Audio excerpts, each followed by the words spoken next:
It's the Oroville Library District, and we're back with more mystery crafts. Here we are in spring for week 1.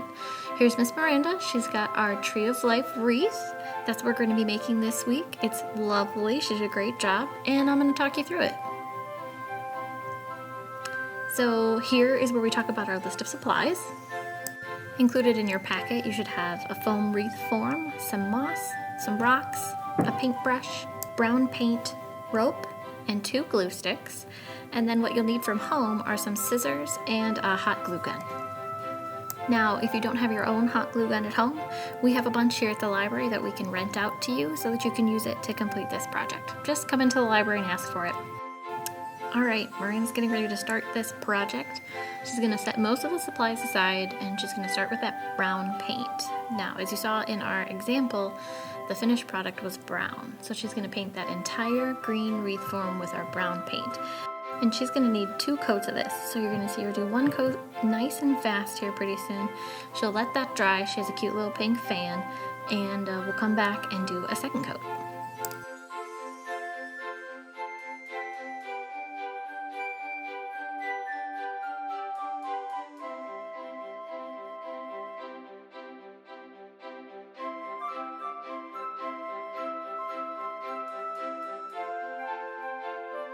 Now to let this dry, Miranda just kind of rests it on the paint cup so that it's not fully touching the table, and then she touches up her fingerprint parts. It probably only took like 5 or 7 minutes to dry actually, and now she's going to go in for her 2nd coat. I do apologize for the video quality here. I do not know what happened. It is sunshiny bright, and we'll take that into account next time. But until then, watch Miranda paint really, really fast.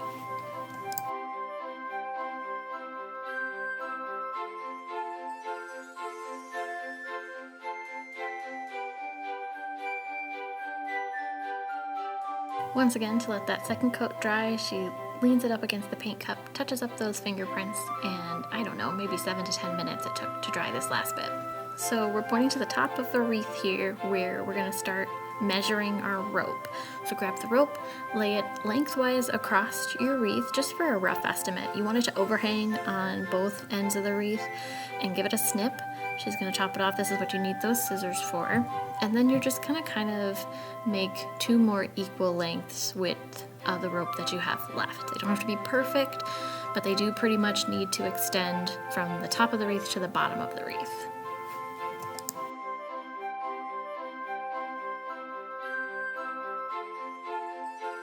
So now Miranda's going to start forming the rope into her trunk.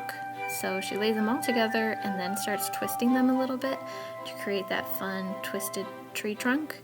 And she's just sort of getting an idea of where she wants the twist to fall and where the edges are going to touch her actual wreath.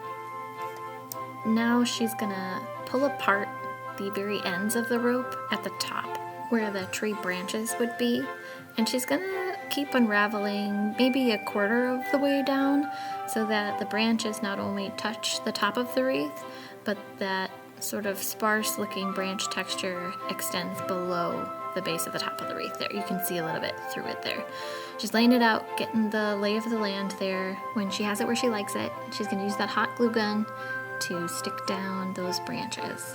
And be careful when you're doing this because you'll probably watch Miranda burn herself a couple times on the hot glue.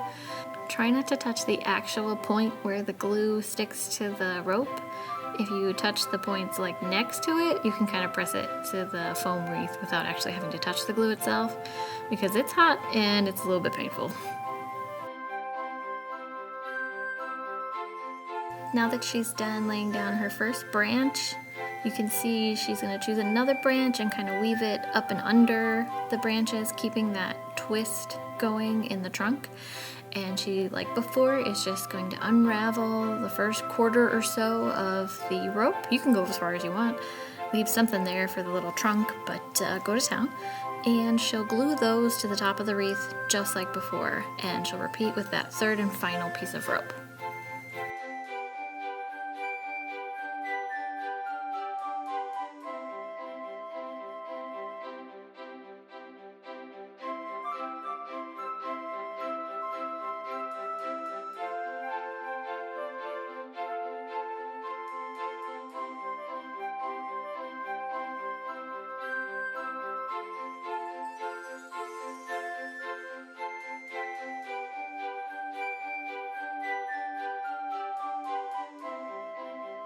Now that the branches are all attached, she's going to take the trunk yarn or rope rather, and start really twisting it to solidify that twist effect. And at the same time, she's going to judge where she wants the roots to start.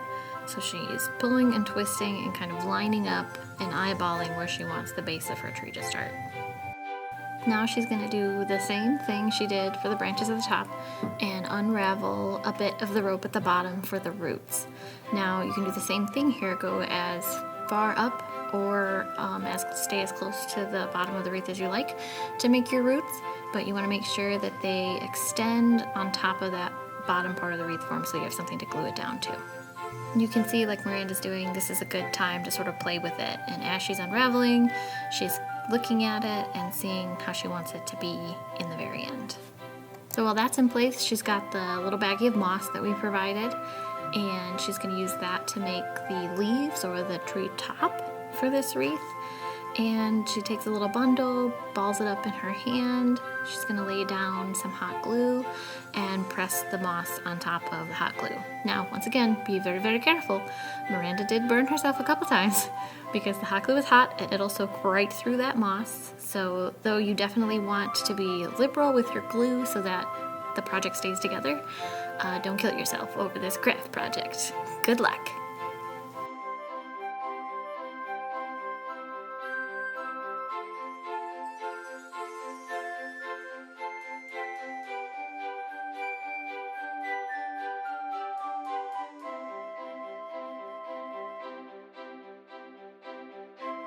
Once she's got all that moss on there, she tips it up and gives it a little shake so that any of the extra bits can float off, anything that wasn't actually attached with the glue.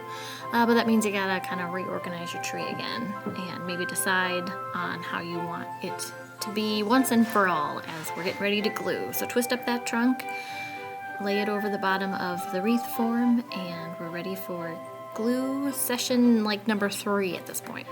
It's time for the bag of rocks. Miranda and I were just talking about how it's really funny that you can go and buy rocks at the store.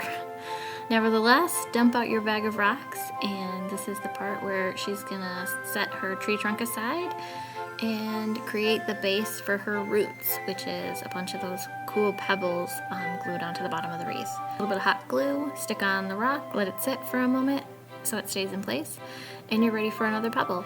And you can arrange these however you like. They can be nice and close together, you can do a color pattern, or you can just go with the flow. Keep arranging your rocks until either you have used them all up or you've got a base that you like.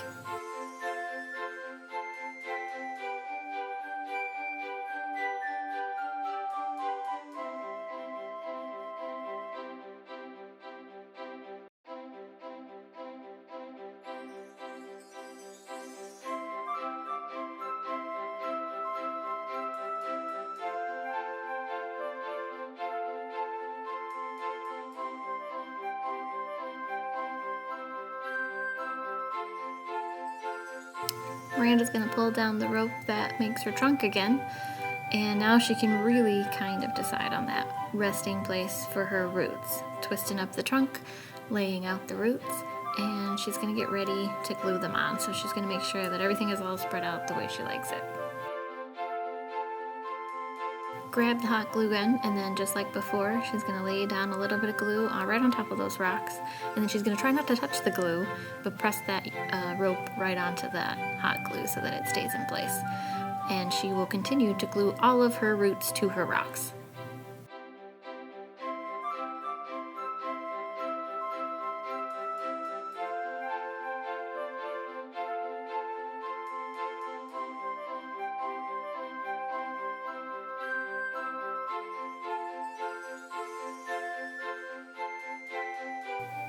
And there you have it. There's our finished project, the Tree of Life wreath made by Miranda, and we hope you enjoyed this project. Please send us your Tree of Life wreath pictures at facebook.com/herbalpubliclibrary so we can see what you guys are crafting at home. And if you haven't picked up a craft bag yet, give the library a call at 815-246-9543 and see if we have any left that we can reserve for you today, because we have 3 more fun weeks of crafting ahead. So check with us and grab a bag if you can, and then check back with us next week for craft number 2. Thanks for watching, and we'll see you next time. Bye!